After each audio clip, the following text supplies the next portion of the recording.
تمہارا دماغ تو خراب نہیں ہو گیا وارث شاہ؟ میں پہلے بھی کہہ چکا ہوں کہ وہاں ریحان شاہ شادی نہیں کرے گا۔ تم لوگوں کو میری بات سمجھ میں نہیں آتی کیا؟ بابا آپ کو کیا ہو گیا ہے؟ زندگی تو ریحان شاہ نے گزارنی ہے نا، اس لیے بہتر یہی ہے کہ جہاں وہ چاہتا ہے ہم اس کی وہاں شادی کرتے ہیں۔ وارث شاہ، میں آپ کی بات سے ایگری کرتی ہوں، مگر جب لڑکی ہی راضی نہیں ہے تو کیسے ہوگی یہ شادی؟ خود سوچیں آپ۔ زویا، تمہیں کہیں بھی جانے کی ضرورت نہیں ہے اور کسی کی بھی منتیں کرنے کی ضرورت نہیں ہے۔ میں خود ریحان شاہ سے بات کر کے اسے سمجھا دوں گا، اور میں تم لوگوں سے یہ بات کرنا چاہتا تھا کہ میں نے شادی کر لی ہے اور بہت جلد میں اپنی بیگم کو اس گھر میں لے آؤں گا۔ مجھے امید ہے کہ تم لوگوں کو اس کے اس گھر میں رہنے سے کوئی مسئلہ نہیں ہوگا۔ یہ سن کر وارث شاہ غصے سے لال پیلا ہو گیا۔ یہ کیا کہہ رہے ہیں آپ بابا؟ یہ کیسی حرکت کی ہے آپ نے پھر سے؟ کچھ اور نہیں تو کم از کم اپنی عمر کا ہی خیال کر لیا ہوتا، اور بات رہی اس کے اس گھر میں آنے کی تو سوچیے گا بھی مت۔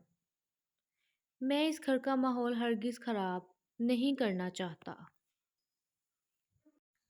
وارث شاہ نے اپنے باپ کو گھورتے ہوئے سخت لہجے میں کہا، اگر وہ اس گھر میں آئی تو میں اس گھر میں نہیں رہوں گی۔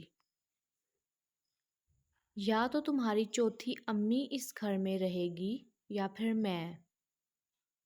زویا غصے میں یہ کہہ کر اپنے کمرے میں چلی گئی۔ سب کچھ میری سمجھ سے باہر ہے بابا، میں لاسٹ ٹائم بول رہا ہوں آپ سے کہ بس کریں، خدا کا واسطہ ہے بس کریں۔ کتنا ذلیل کروائیں گے ہمیں؟ یہاں ریحان شاہ کا رشتہ نہیں ہو رہا اور آپ کو اپنی پڑی ہے۔ پہلے بیٹے کی شادی تو کر لیں، بیٹے کا خیال تو کر لیں، پھر اپنے بارے میں سوچ لیتے۔ دیکھو بیٹا، میں اپنی مرضی کا مالک ہوں، جو میرا دل چاہے گا میں وہی کروں گا، اس لیے بہتر ہے تم لوگ میرے معاملے میں نہ ہی بولو تو اچھا ہے۔ صوفی شاہ نے سگریٹ کا کش لگاتے ہوئے کہا، ٹھیک ہے بابا، نو پرابلم، کریں آپ اپنی مرضی، مگر وہ عورت اس گھر میں نہیں آئے گی۔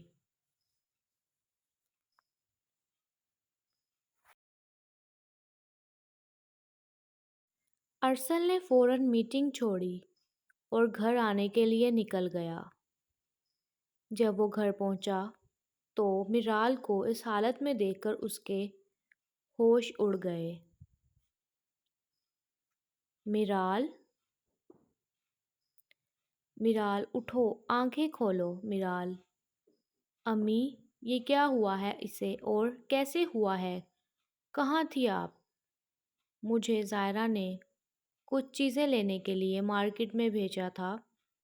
جب میں گھر آ رہی تھی تو میں نے دیکھا ہمارے گھر سے ایک لڑکی نکل کر گئی تھی، اور وہ لڑکی ارسل مجھے بالکل امن جیسی لگ رہی تھی۔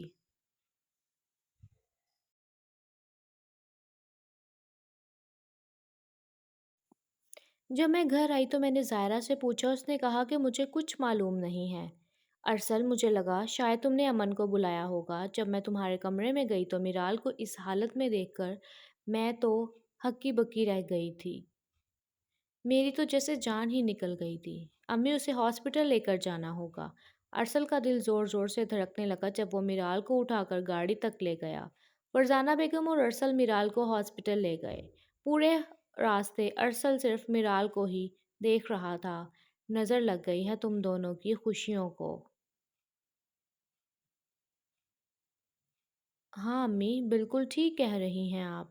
میرال کی جس نے بھی یہ حالت کی ہے نا، میں اسے زندہ نہیں چھوڑوں گا۔ میں بتا رہا ہوں امی آپ کو۔ ارسل، مجھے تو امن پر ہی شک ہے۔ فرزانہ بیگم نے کہا، امی جو کوئی بھی ہو، چاہے وہ امن ہو یا زائرہ ہو، جو بھی ہو، میں اسے نہیں چھوڑوں گا۔ ابھی میرال کا ٹھیک ہونا ضروری ہے۔ جب اسے ہوش آئے گی تو یہ خود بتا دے گی کیا ہوا تھا اور کس نے کیا تھا۔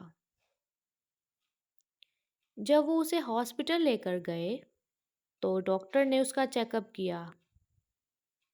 بہت ہی گہری چوٹ لگی ہے ان کے دماغ میں۔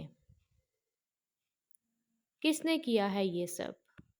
انہیں دھکا دیا گیا ہے جس کی وجہ سے ان کے سر میں کوئی نوکیلی چیز چبھ گئی ہے، اور آپ سب کے لیے اچھی بات یہ ہے کہ شکر کریں ان کے بچے کو کوئی نقصان نہیں پہنچا، مگر دعا کریں کہ انہیں جلدی ہوش آ جائے۔ ویسے تو ابھی سٹارٹ ہے، میرا کہنے کا مطلب ہے کہ ان کی پریگنینسی بالکل سیف ہے۔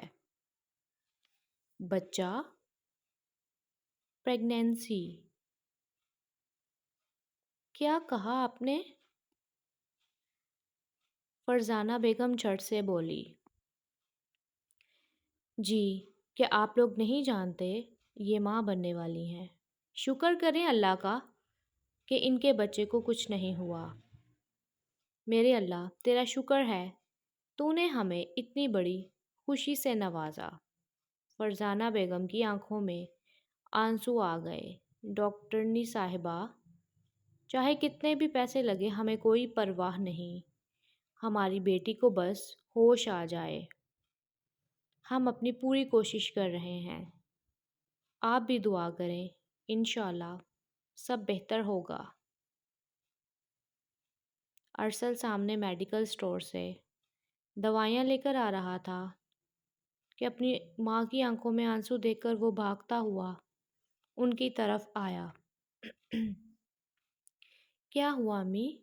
رو کیوں رہی ہیں آپ؟ سب ٹھیک تو ہے نا؟ میرال تو ٹھیک ہے نا؟ کیا کہا ڈاکٹر نے؟ کچھ کہا کیا؟ بہت بہت مبارک ہو تمہیں ارسل، تم بابا بننے والے ہو۔ یہ کہتے ہوئے فرزانہ بیگم نے ارسل کو اپنے گلے سے لگا لیا۔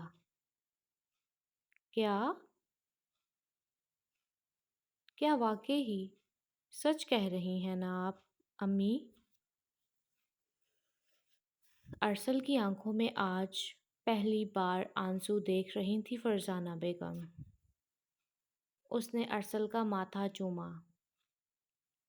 ہاں میری جان، یہ سچ ہے، ہمارے گھر میں بہت بڑی خوشی دی ہے اللہ نے۔ امی مجھے سچ میں ابھی تک یقین نہیں آ رہا، اور میرال نے بھی نہیں بتایا مجھے۔ ڈاکٹر نے کہا ہے ابھی 3 ہفتے ہی ہوئے ہیں، ہو سکتا ہے اسے بھی ابھی محسوس نہ ہوا ہو۔ میں ویسے دیکھ رہی تھی بہت دنوں سے وہ بہت لیزی تھی، میں نے کہا شاید ویسے ہی ہوگی۔ اس خوشی میں وہ میرال کا درد ہی بھول بیٹھے تھے۔ تو ریڈرز، کیسی لگی آپ کو آج کے